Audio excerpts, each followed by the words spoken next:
All right, welcome, welcome. Sorry, we are joining you a little bit late. We were working through some technical difficulties and we are delayed with the time change. We're going to blame it on daylight savings. Yes.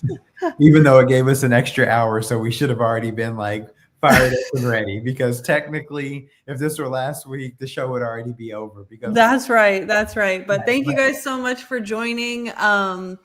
Let us know where you're joining from in the comments. Let us know where you're joining from in the comments. Tonight we are talking is a double click on last week. We talked about the 5 accounts to grow wealth. This week we were talking about what to actually put in the accounts.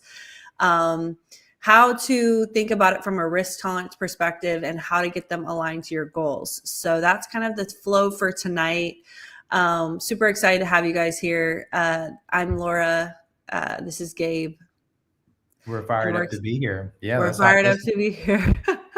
let's hop right on in. So I was going to say one of the biggest questions I get is what should I do with my money? And so we started with that last week is like, hey, these are the 5 accounts to grow wealth. And just to give you a brief recap, they're checking and savings, which we consider one account.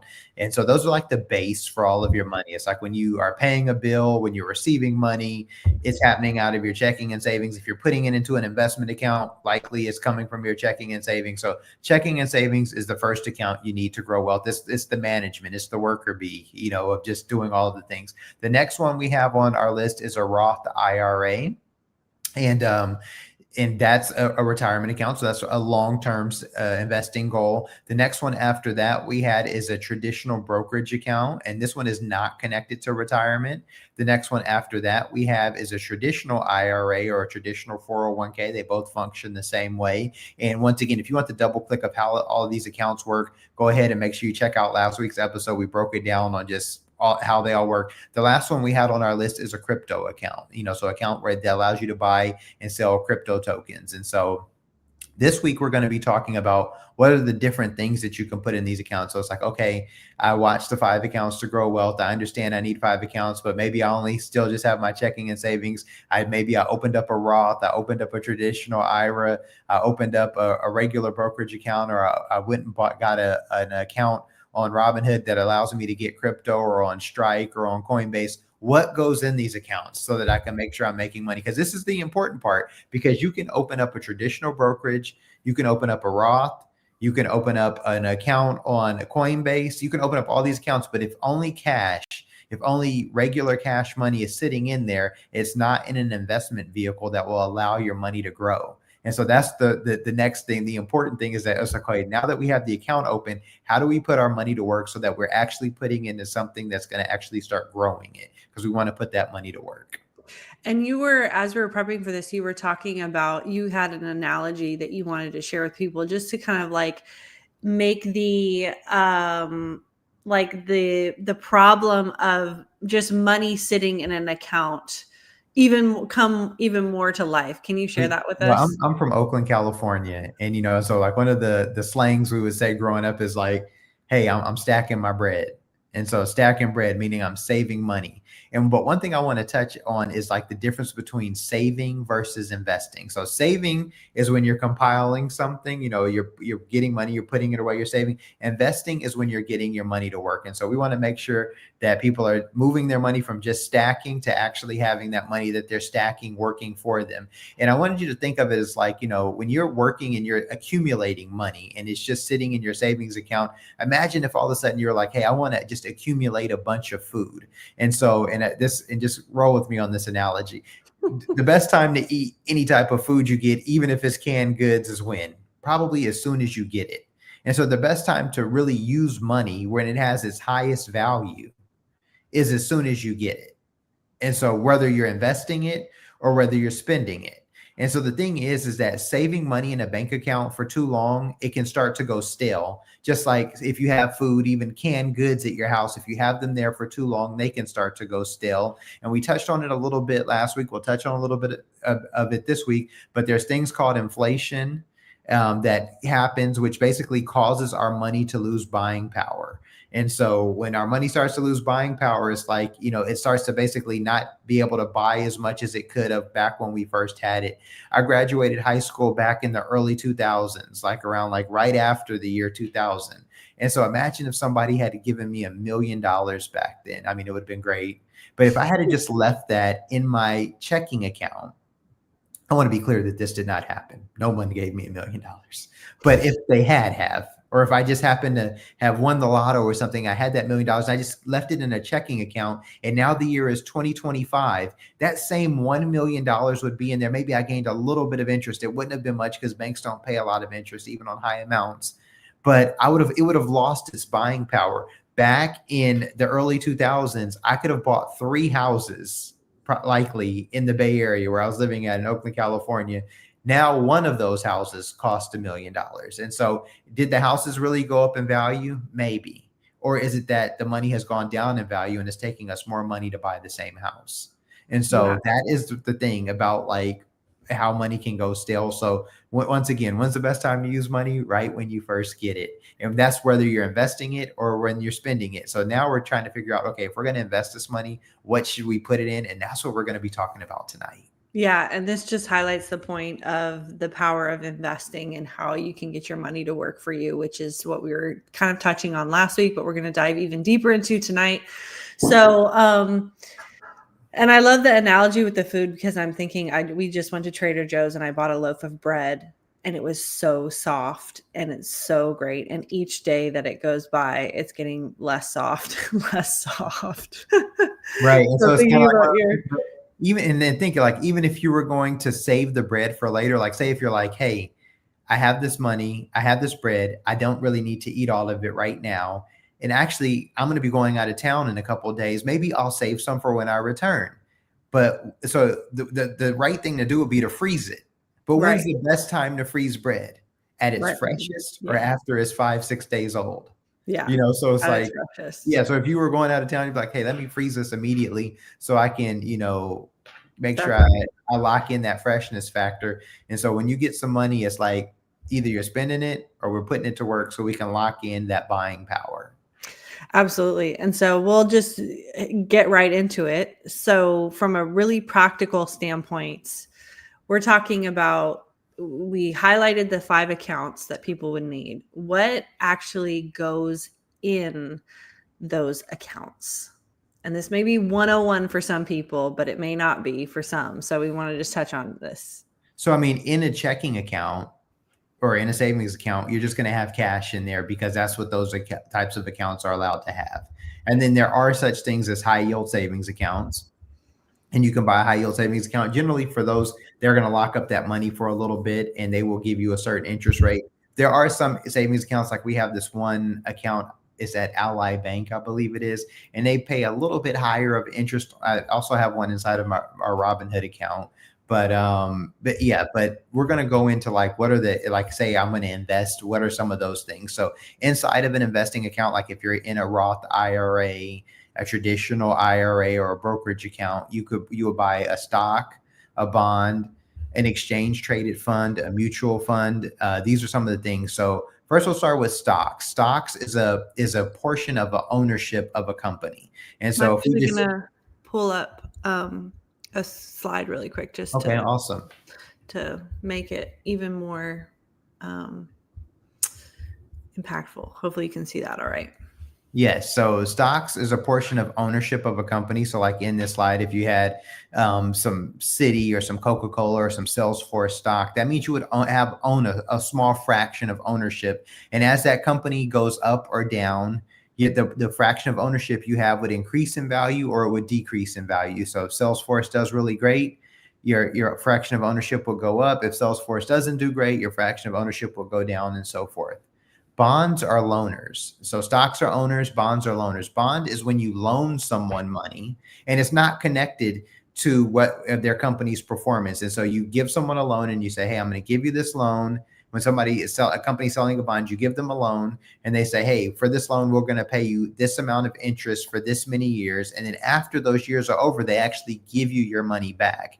And this is why a lot of times bonds can be seen more secure than, not more secure, but more safe than stock. Because as you know, when you own a company, A company can go to the moon, it can take off, and it can do amazing things. But also a company can go out of business. And if you own a portion of a company and it goes out of business, that means that your company isn't worth anything anymore. Whereas if you have a bond and you loan and you buy a bond in it, which is a loan, if you give somebody a loan, whether their company goes to the moon or it goes out of business, that doesn't negate that they still owe you that money. And so also, bonds can be considered more safe because when a company goes out of business, they're still responsible to pay their debtors. And so with whatever assets they have left. So it's not like a company was like, hey, we went out of business, we have this many owners, so we're just going to divide up whatever assets we have amongst the owners and we'll all go home and everybody are going about their merry way. No. If a company goes out of business, whatever assets they have is supposed to go to in proportion to their outstanding debtors. And so if you own a bond, you will be the outstanding debtor. So like sometimes companies will sell bonds, or they might be sold by a municipality, or a government may sell bonds and as a way of raising money. And so that's why this type of investment can be deemed more stable. And so, but bonds are connected to interest rates. And so, and once again, stocks are more so connected to growth. So when you're doing what we call portfolio allocation, when you're trying to decide what's your mix of stocks and bonds, maybe a 60-40 portfolio is like an average portfolio. So it'd be 60% stocks, 40% bonds. But, basically saying that your mix between stocks and bonds will help you figure out how smooth you want your ride to be. Also inside of a portfolio, you can have what is called a mutual fund. And a mutual fund would be like considered a basket of investment. So it's like, just as you see the Salesforce, Coca-Cola, and Citi, imagine if you bought a fund and it had Salesforce, Coca-Cola, Citi, Tesla, Microsoft, Apple. You could have a mutual fund and it has all of these companies in it, or you could just have one stock. So you could have a mutual fund full of stocks, or you could have one stock. Why does this matter? It matters because, if you have one company, their stock can fluctuate $20, $30, $50 in a day, depending on what stock it is, maybe even more depending on which stock it is. Whereas a mutual fund, it owns portions of all of these companies. So as the market fluctuates, the fund will not be as volatile as just one individual company. And so you have mutual funds and you have ETFs. They both function the same. The big difference is that ETFs function as stocks do. If you ever watch, like say if you have an iPhone, I'm sorry for those of you guys who don't have an iPhone, because I don't know how to make this example more real for you on those types of phones, but on the iPhone, it has this app called the Stocks app, and you can watch different stocks. So you can see that literally the price is changing during the time that the market is open, from 9 a.m. East, 9:30 Eastern to 4 p.m. Eastern. You can see that the stock prices fluctuate. And you can buy and sell stocks, and you can get in and out at certain prices. Same thing. And that's where an ETF, it trades like a stock. So it's a fund, but its price can fluctuate and it trades like a stock, as in you can buy and get out of it right in any moment. Whereas a mutual fund, you can place your order to buy or sell, and then it's all of the buys and all of the sells are made at the end of the day, and it's priced at the end of the day. And so mutual funds a lot of times are actively managed, so they're more expensive because they can have an active manager who's moving around the different investments inside of the fund. Whereas ETFs, exchange traded funds, generally track an index, and they're a lot of times not actively managed, so they're lower cost. And so I know I just gave you guys a word sandwich there. There's a lot going on. So if you have a question about one of these, feel free to put it in the chat. And so index funds, a lot like ETFs, they track, it's just an index. So it makes me think of, somebody once said, it's like, imagine an index of words in a book, or an index of like books in the Bible. And it has every book in the Bible is in that index. An index fund, it can be a certain type of index, and it literally has every company that's in that particular index, whether it could be a broad market index, it could be an index of all tech companies, of all finance companies. It just depends on what type of index it is. And so, they have index funds, but they mirror a lot of like what a mutual fund or an ETF would look like. Okay. So this is like a summary of, once you've opened the account, you can find stocks, bonds, mutual funds, ETFs, index funds that someone would purchase with the money that they put into their account, right, to make sure that it's invested and growing. And at the end of the day, when you think about it, it's like, stocks or bonds is the main thing that you want to understand, because you would likely get into a stock fund where there's a mutual fund or an ETF, or a bond fund where there's a mutual fund or an ETF. And basically what it does is it gives you just immediate diversification, also at a lower price, because there are certain, many ETFs, like you've heard us talk about the Charles, we do the $1 a day investing strategy on Robinhood, and we're in the Charles Schwab SCHB broad market fund. We're able to buy that it's an ETF. We're buying it for $26 a share. So we buy $1 a day, but we're buying a fraction of it. And so that's the great thing about being in one of these types of funds. And I'm not saying that you should buy SCHB, do your research and figure out which one works best for you. But I'm just saying, every time I buy that, I'm not just buying that fund, I'm buying all of the different things that fund holds. So my money's diversified. So given kind of all of this information, which it can maybe feel like a lot to somebody, if someone has just opened this account, what would you recommend that they do to get started? First, I would say, like, why don't we look at what your goals are? And I know we say that all the time. I was at an FPA conference just week before last, and they're like, the favorite answer of all financial advisors is, what would you say I should do with this? And it's like, it depends, because it's always it depends. So the answer is, if you've opened up one of these accounts, what should you do? It depends, and it depends on what. The first question is what are your goals? Because if you have long-term goals, there's going to be one investment strategy. If you have short-term goals, there's going to be a different investment strategy. Now, if you're investing in a retirement account like a Roth IRA, a traditional IRA, a 401k through your job, those accounts are set up and earmarked for them to be long-term investments, because you can't access the money to your age 59 and a half. And so once again, that's a long-term investment. Now, if you have a regular brokerage account, if you have a crypto account, you can access this money without being penalized. And what I mean by, and I want to make sure I go back and say this clearly. I said it in the last week's episode, but if you have a retirement account and you put money in, if you pull that money out prior to turning age 59 and a half, generally there's a penalty that you pay on that, that you're going to pay on that money. And so I won't go into all the rules. We laid out all the rules last week, but that's the thing. But if you have a regular brokerage account, you can access this money prior to retirement, because it's not connected to retirement. These accounts aren't set up in ways to incentivize you to save for retirement. And so if you have a short-term goal, so if your goals are short-term, you in theory would like to invest in things that don't fluctuate as much. And so you wouldn't necessarily want to put money in stocks and say, hey, I'm trying to buy a house in 9 months, but I want to put my money in the stock market, because, that could go really well for you, or that could, depending on when you do it, the market could be down. And then when you need to get the money, you won't actually have all of the money that you have left. So let me give it to you this way. It's like, so last year, let's say if I said, hey, I'm going to buy a house in the next few months. I want to, if it was this time and I say, hey, in the next 6-7 months, I'm going to buy a house, I'm going to put all this money in the stock market. Well, 6-7 months from November was April so if I had done this last year, was April of this year. And in April of this year, the stock market totally tanked. April 1st day, Donald Trump announced Liberation Day tariffs, and the stock market just tanked. I mean, it went down. I think some people say it went down as far as it's been since when it went down for COVID. So imagine if you had all this money that you were trying to buy a house and the market just tanked, it would feel rough. Whereas if you put money in the market, maybe at the beginning of April and then rode that thing back up and you're working on buying a house now, you may be happy. But the thing is that depending you can't know. Right. Who knows? And so yeah, that's the thing, is that you don't want to have your money. If you have a short-term goal, you likely don't want to lock it all up in the stock market, just because it's like, hey, if the market goes down and you need to pull it, then now you're selling at a loss. That could be a real problem for you. And this is where I think people lose sleep, right? Yes. When it comes to the stock market and investing in the stock market, because it does hold such a level of uncertainty.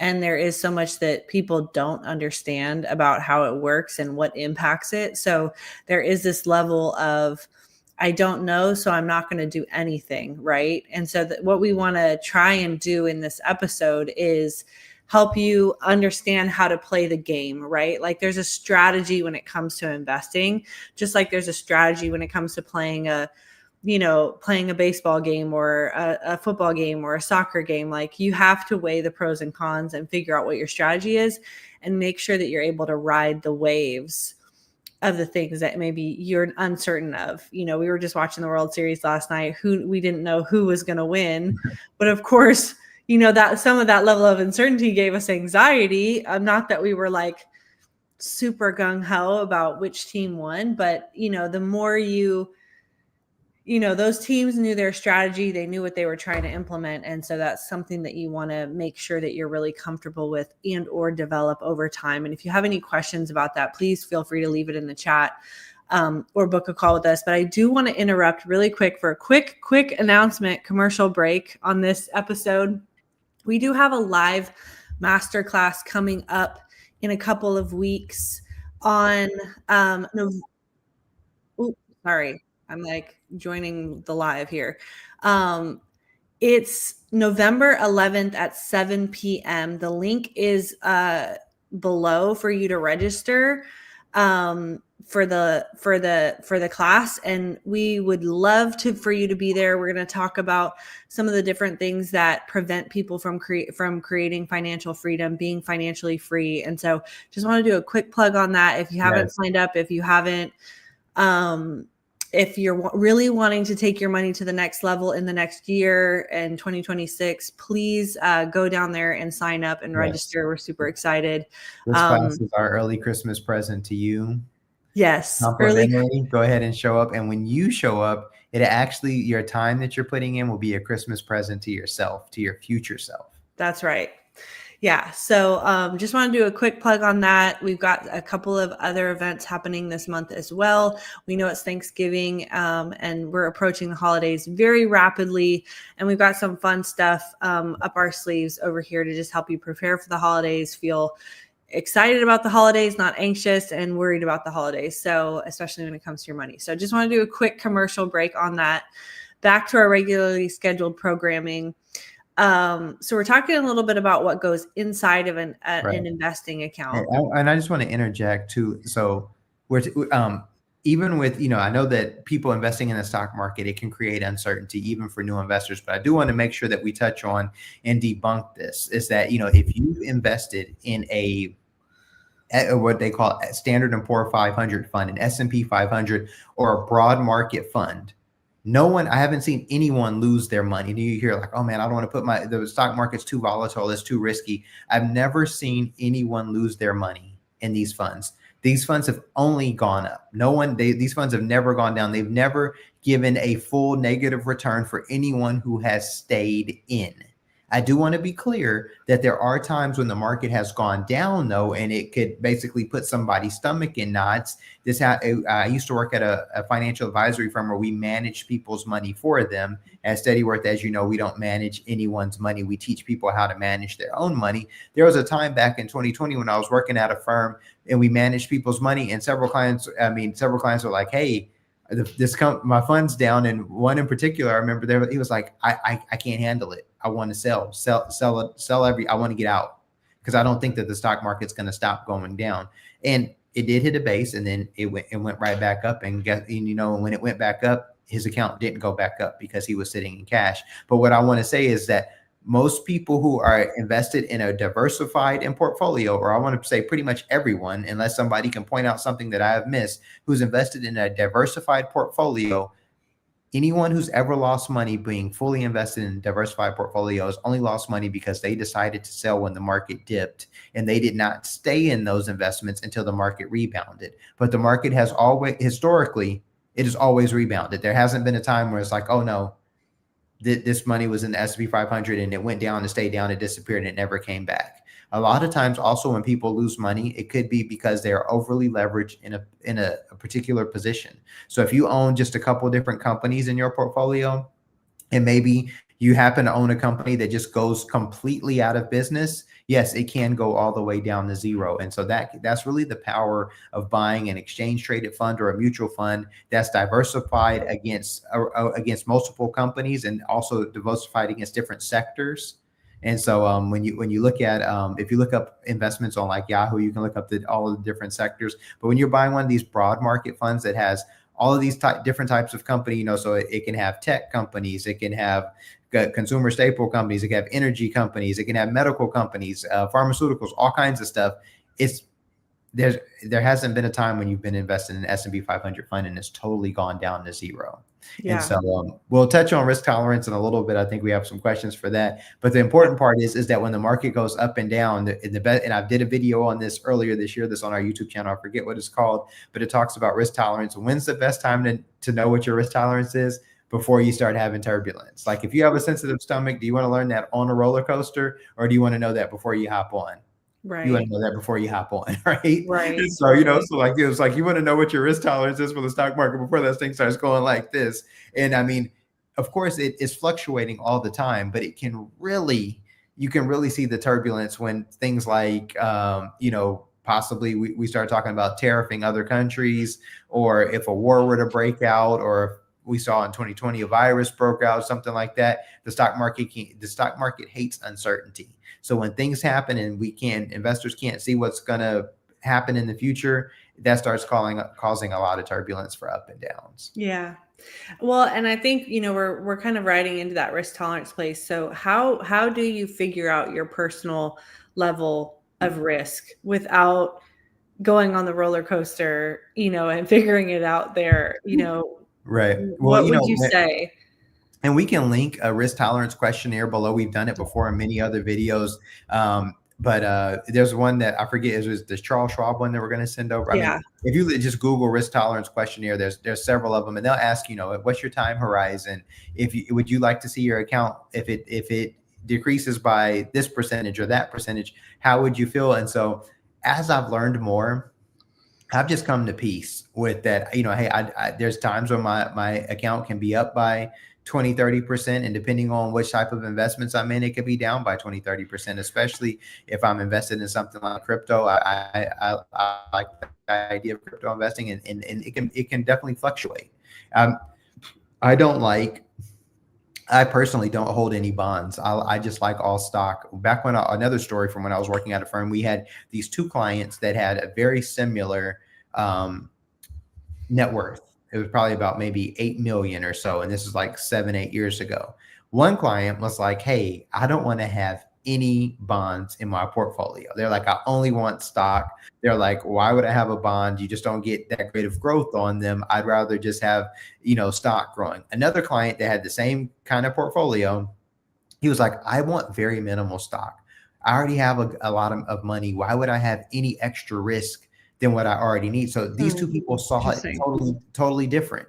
And they had this, a similar amount of assets. Now, I'm sure as things continued on, the one with the stock, I don't work there, so I haven't seen their portfolios, but the one with the stock, his portfolio is definitely outpacing the other one. And I will say that the one with the stock was a little bit younger.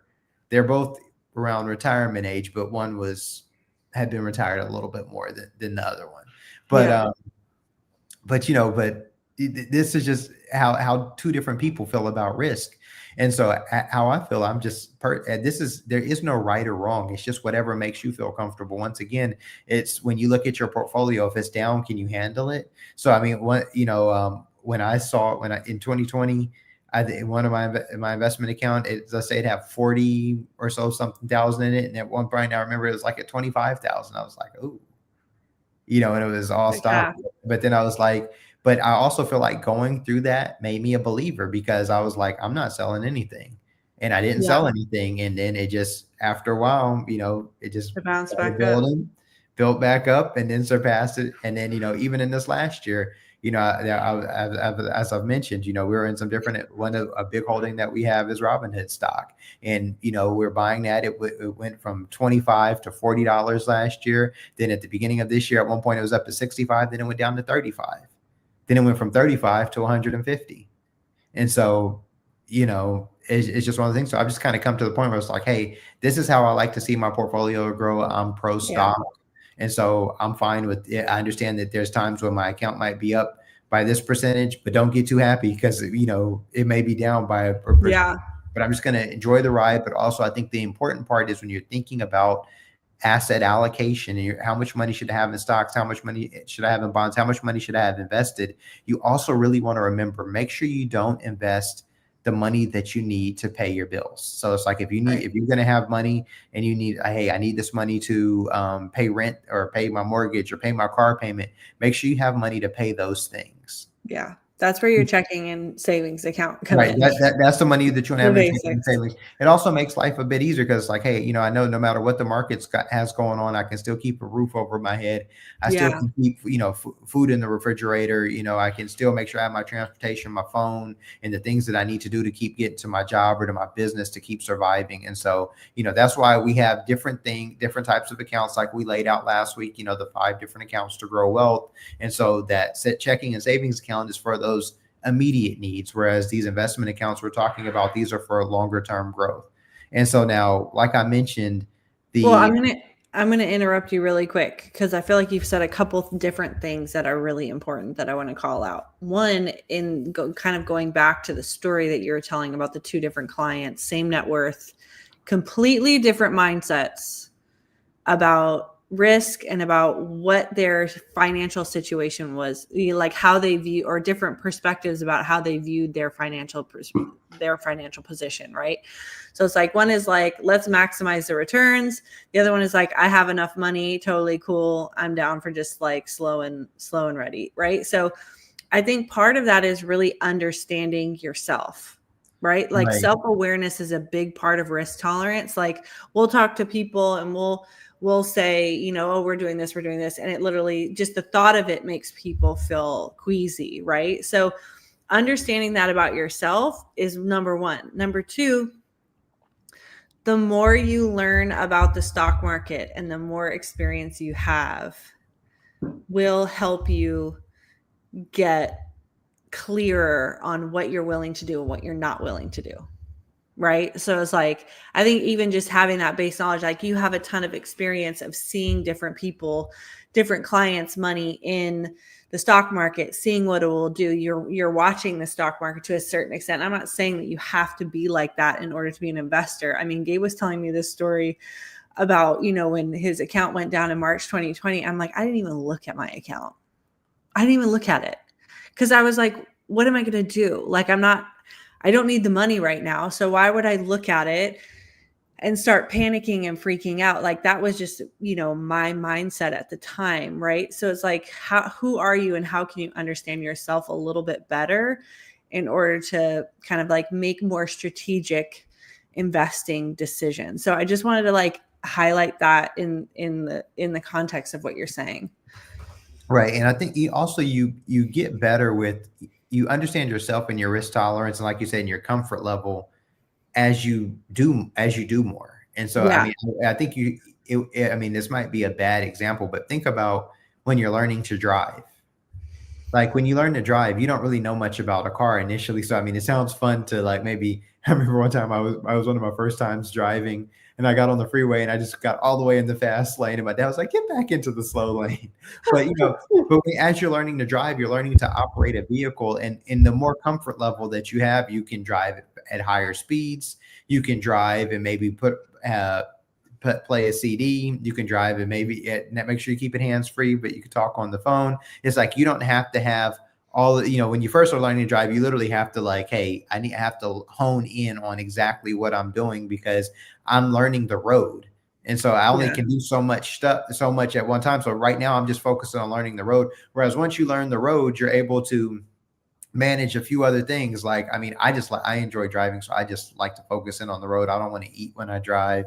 Maybe I'll listen to some music or a podcast, but I know a lot of people do a lot when they drive. But as you get better, you're able to take on more things. Even if you're thinking about working out, running, whatever it is, you can do more difficult workouts the more you get better. Same thing with investing. As your level of confidence grows, as you start off, then you might say, hey, you know what? I'm in a fund. Maybe I want to hold some individual stocks as well. Yeah. Maybe I can hold a little bit of crypto as well. Maybe I'd like to try, I don't know I haven't heard anybody say this, but I'm sure there's people. Maybe I want to build a bond ladder. I'm not even going to explain what that is. If you want to know what that is, go ahead and Google it. I'm not even going to go into the complication of that. And you need to, Complicated. right. I don't even. You might need to be a financial advisor. Right. If that's Yeah. I don't know that you want to do that, but the thing is that as you are continue to work in it, it'll grow, and you say, or maybe you're like, hey, I have a very conservative investing portfolio, but maybe I Yeah. want to take on a little bit more risk. But as you sit through some time in the market, as you have set with it, you see your investments grow, and you set through a few things, then you may get to the point where you're like, hey, you know what, I want to take on a little bit more risk. Or you may be at a point where you're like, you know what, I'm I'm good right good. where I'm at. And there is no right or wrong.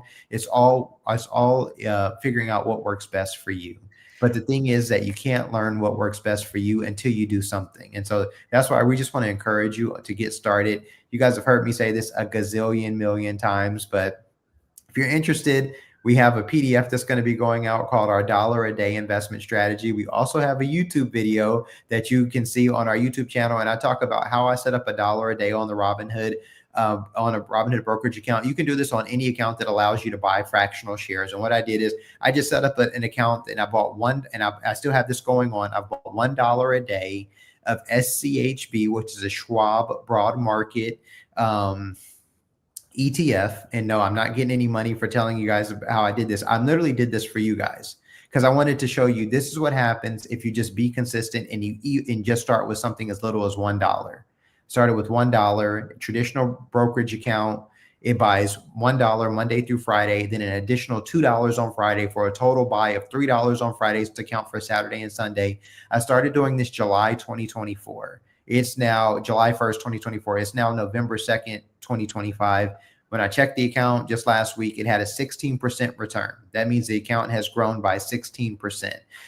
In dollar wise, I believe that means it's grown by about 70 something dollars when I looked at it Yeah. last. But that's the power of just $1. And now I've seen this account go up and down over the last 16 months. And I would say, if you're trying to figure out what your comfort level is, start with something small. Maybe you just do the $1 a day, 5 days a week, and you don't do the full $7, and just try it out. Or maybe you just put 30 bucks in and you just let it sit there for the next 5-6 months and just see what it does. Right. But just when you start with something small, that's what's going to help you grow your confidence.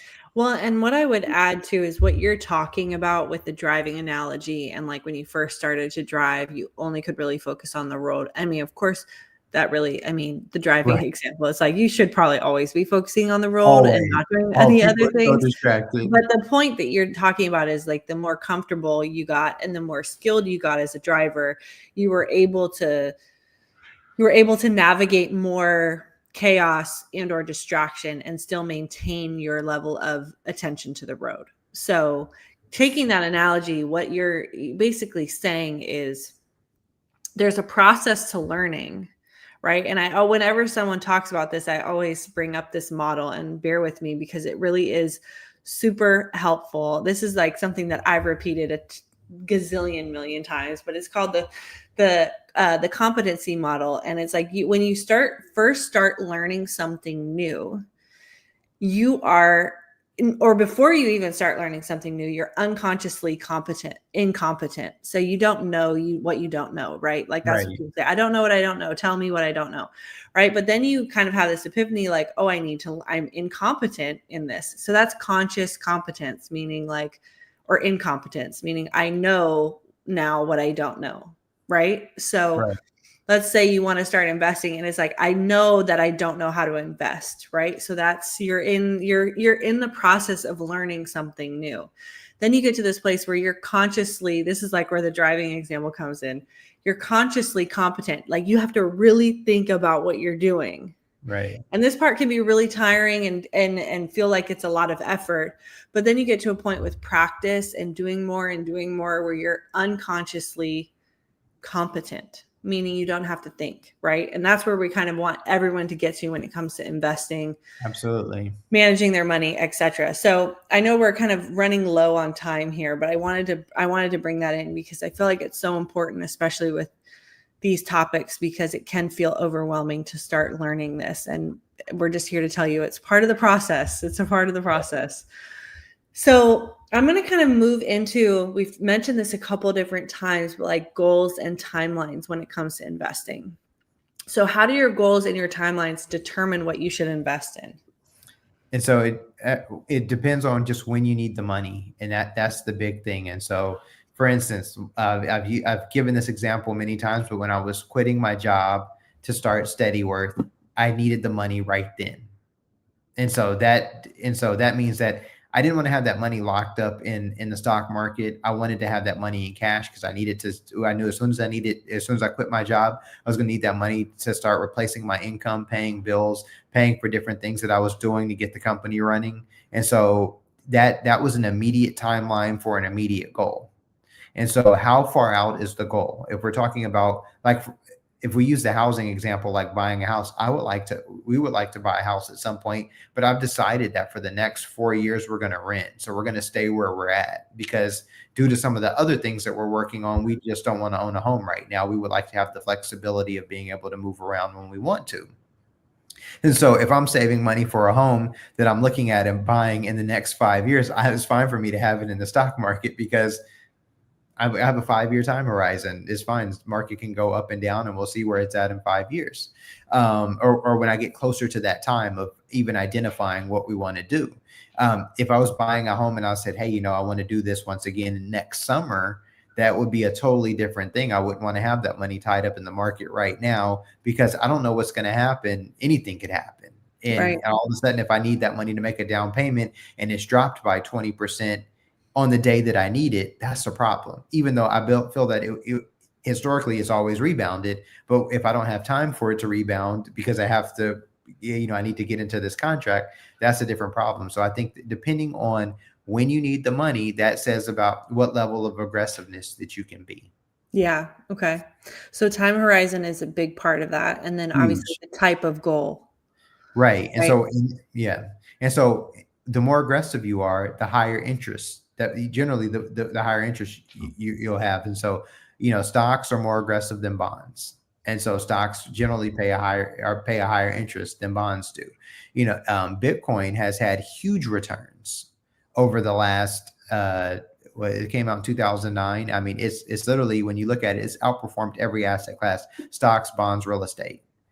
And when you look at what it's done to go from zero to $109,000 a coin, it's outperformed everything. Yeah. And now it's also had big ups and it's also had big drawbacks. And so the thing is that if it's on the up and then it has a drawback, are you going to be okay when it has a drawback? And so eventually, as it catches on more, it will likely stop having such huge fluctuations. It's also has smaller fluctuations than what it used to have, 10 years ago, or back when it came out in 2009. But once again, it just depends on what your goal is. So I think one of the big takeaways is when we're talking about investing, a lot of times, depending on your time horizon, generally it needs to be a longer term time horizon because you want to have your money working for you. Yeah. And I'm just going to quickly circle back to what you're saying, because I feel like there's a lot of money creator or content creators out there who are very like poo on crypto.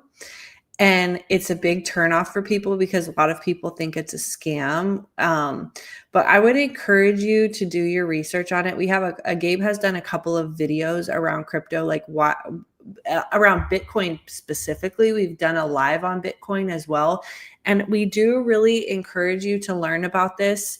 Gabe always says we're not moving to a less digital world. We're moving to a more digital world. And so digital currency is a very real thing that is fast and up and coming and may be kind of freaking you out a little bit. But similar to AI, it's something that you don't want to ignore and get left behind. Right. So it may feel a little risky and a little bit like scamish, but we definitely recommend do your research. Well, yeah, I think, at Steady Worth, our goal is just to really develop people who are thinkers around their money. And so my thing is, like, I would just encourage you, when it comes to crypto, different cryptocurrencies, do some research around it and then come up with your own. Don't just go with what you hear other people say. Do some research and say, if you've decided not to take it any further, I've decided not to take this any further based off of this information that I have. Yeah. Like, this is a terrible example, but a restaurant. We went to a restaurant the other day, and I'm not going to say where it was, but it was just like, you know what? It was okay, but I can probably say I'd never come back here again. It's not that the food was bad. It just wasn't it was okay. And there's other ones that are better. But, I'm not going there based off of what somebody else told me. I was like, hey, this just isn't what I want to do. Yeah. And so I think that when you have different asset classes come up, especially something that's been as big as like Bitcoin, just maybe spend 20 to 50 hours just understanding it, read a few books on it, Yeah. understand how it works. And then Watch if some you more say, podcasts. hey, I don't want to be in it, but then when somebody asks you, you're then able to join the conversation. You're able to say, hey, you know what, I've decided that I don't want to be in this due to these reasons. Right. Yeah, And you're but an informed investor. don't just write it off. And it's one of those things that's like, the more you learn about it, I mean, just to play the devil's advocate, the more you learn about it, the more you're like, wow, this makes a ton of sense. So Right. yeah, you've got a lot of tools and information available to you via YouTube, ChatGPT, Google. Yes. So make sure that, and if you have any questions, seriously, let us know. Email us at hello@steadyworth.com. Leave a comment on this on our YouTube channel. Find us. We have you can hit us on social media. You can find us anywhere, and we can help answer your questions. So I want to just spend a few minutes kind of recapping and closing out this episode. So if you were Yes. to give somebody, like, if someone watching right now, they've only caught the last 2 minutes of this, what's your Right. biggest takeaway for this particular episode? Biggest takeaway is you got to get started. If you already understand that there's 5 accounts to grow wealth, you likely, if you're watching this, have a checking or savings account. So you're already banked. Checking a savings account, your money's not going to grow. And so you need to get your money to work. You're working for money. You need to get your money working for you as well.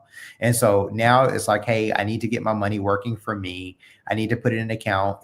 Keep in mind that if you have, there's either retirement accounts or there's non-retirement accounts. So there's either IRAs or your 401k through your job or whatever type of retirement accounts your job offers. There's a ton of them, but I'm just using those 2 examples as like, because they're the most popular general ones. Or you have a non-retirement account like a traditional brokerage account. If you had to start with anywhere, if you're like, I'm only going to open up one account, personally, if it were just me, I'd likely start with just a traditional brokerage account. The reason is it's going to give me maximum flexibility. It's not connected to retirement, and I don't want to say there's nothing wrong with retirement accounts. But I'm just saying if I only had one account right now, I would get a traditional brokerage account, but really I'd get all 5. That's why we made the video for the 5 accounts to grow wealth. And the thing is that if you're opening these up on like a custodian like Charles Schwab or Robinhood, it doesn't cost you any money to open these accounts. You can have all of them.